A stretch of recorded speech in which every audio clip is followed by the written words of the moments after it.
We understand that 2019 is already a mixed bag for people in business, but still there are tips and principles that one can respect and make it in business, especially those that are on the rough side of things. We share this with you.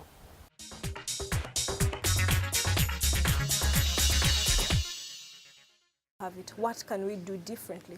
Because I believe that every rough tide that we have calls for a different way of executing things. So for me, it's a challenge for businesses to reinvent themselves.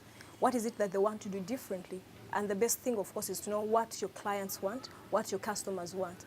If it's on the side of the government, what infrastructure does it need to put in place to meet the daily needs of the business sector, but also the utilities that everyone else needs? Yeah, we have seen a lot of investment in infrastructure. We have the dams coming up on pace. We have better highways. Of course, we still have a few challenges. But now if I'm going to grow something in an area where I know that the road network is fine and I can also easily access the agents of the banks, then I know it will be easier for me to do business. I'm more intrigued to actually invest into that farming business than actually even looking at the market. Then another person, we need to also look at the chain.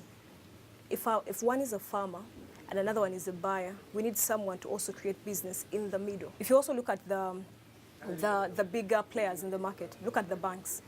Are they designing and developing products that are essential to the business environment? Because we know that if the demand side is not aggregated well, then we shall not see the leverage that either infrastructure has put in place or even liquidity. Yeah?